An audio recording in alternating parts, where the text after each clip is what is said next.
Process. Welcome, Mrs. Wallace. Thank you, Mayor. I have some handouts.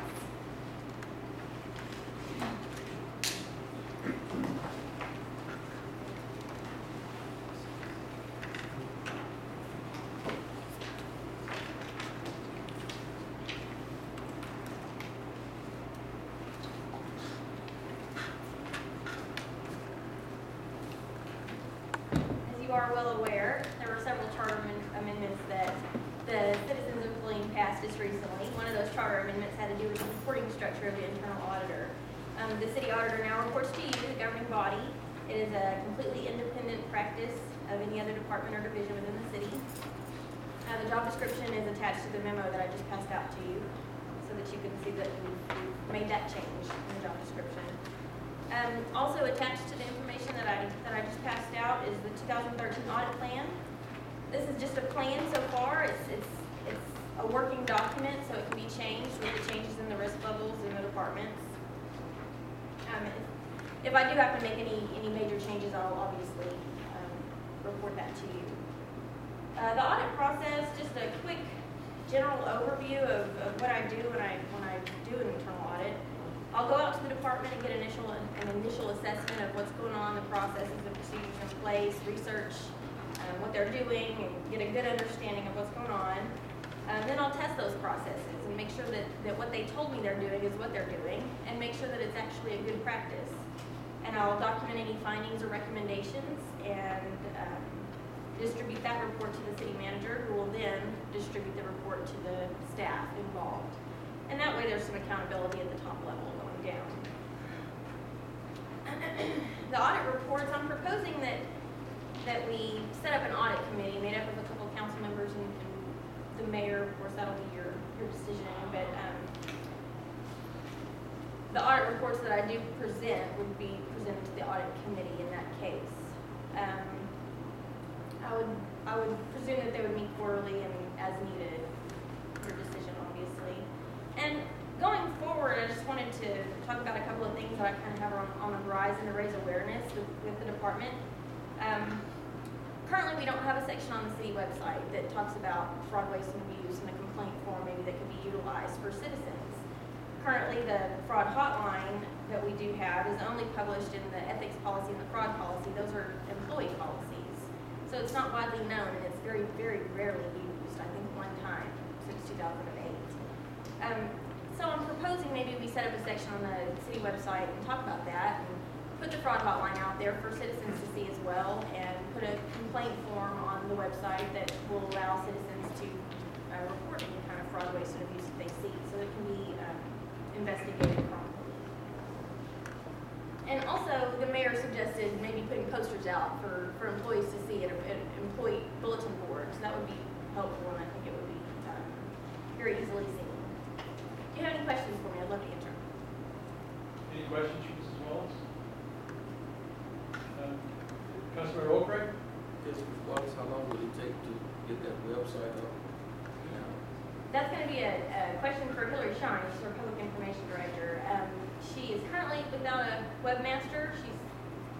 We're able to, when the information is provided, she can have that posted almost immediately. Great. Any other questions? How many people would you expect to be on the audit committee? Would you expect that to be like total 3, where we don't have a quorum issue? Yes, sir. I looked at a couple of audit committees for different cities that do have audit committees. Some cities have audit committees who don't even have an internal audit practice. It's a good idea to have the audit committee. That's why we suggested. And most of them had 3 council members at the most on the committee, and some had a member of maybe upper management of the city, and others just had council members. But we could have like 3 members of the council be on the audit committee, and then have staff be with them at the same time, although it's not officially committee members. Yes, yes. Oh, is that something we need to bring up, put on the agenda then? Or I think we do this by consensus. Your protocol lets you appoint to regular ad hoc committees by consensus. And it says it's appointed by the mayor with the consent of the council and reached by consensus. Any on the council have any experience with audits? I do, so I would like to be on the committee. Do I have two volunteers? Councilmember Segara and Councilmember Harris. You able to take off work to be? Well, it's the summertime. I'm talking about throughout the year. Who else would like to volunteer? Councilmember O'Craig? Councilmember Segar and I, then so we'll get that together as an audit committee. And you want to go ahead and schedule the first meeting with the city manager and coordinate with us. Get that meeting set up. Can you pull together things that other cities' audit committees do in terms of choosing the external auditor, going through that process? Yes. What the other functions of the audit committee would be? Yep, I can kind of speak on that a little bit tonight. Most of the audit committees that I looked at do receive briefings from the external auditors, and they do appoint the auditors as well. Make the recommendation to council for the appointment, sorry. In other cities, this is kind of new ground for us, but how do we get our concerns on what we would like you to look at to you? Is that through this audit committee? Yes, it would be through the audit committee, but of course, if there were some concerns that come up before the audit committee meets, then definitely a phone call or an email would work. I guess the concern is, could any member of the council just call you and start giving you directions? That would not be probably preferable. Probably not. We need to act through the committee. Yes, I think that would work. So that's why we would meet quarterly or as needed. So if something was brought to the attention of a committee member, then we could call a meeting, bring you in and give you direction on some audit to do within some department or whatever. Do we need some sort of operating document or something like that to say the scope and duties of those committees? I think we can get you a purpose statement in those very functions, yes, sir. Does that need to be approved by council?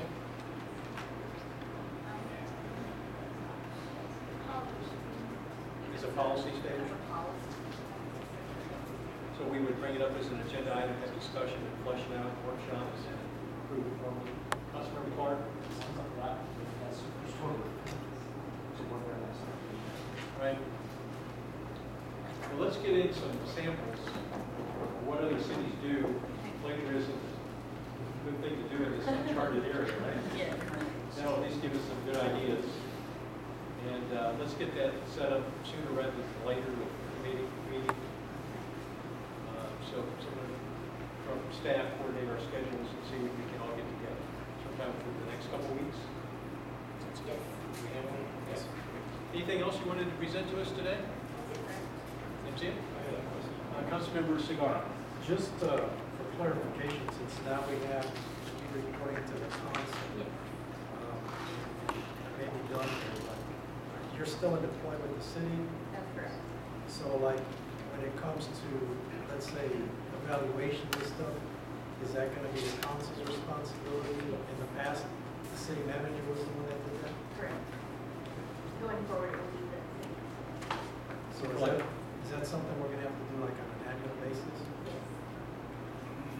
So we need a schedule for doing the city manager, the municipal judge, and the internal auditor.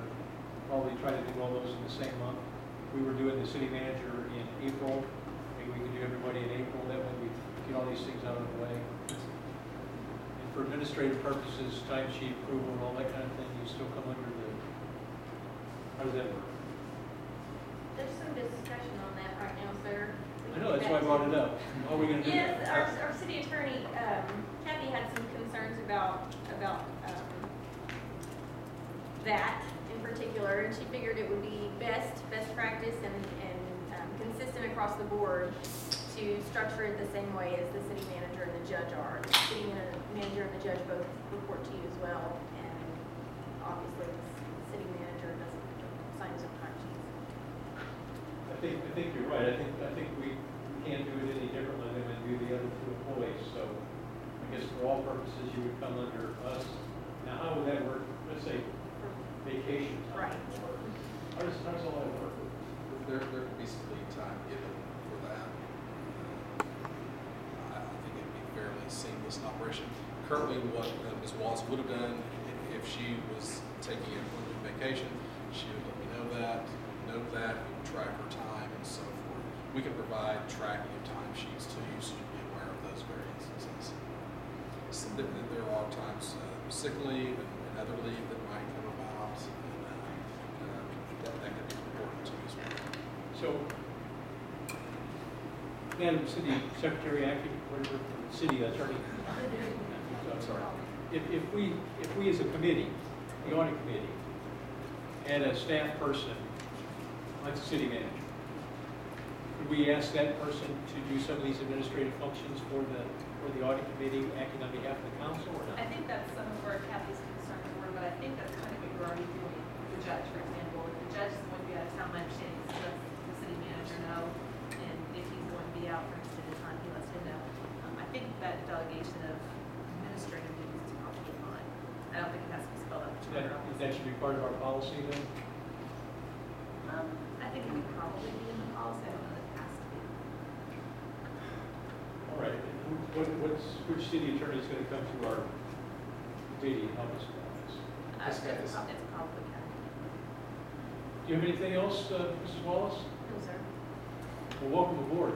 Thank you.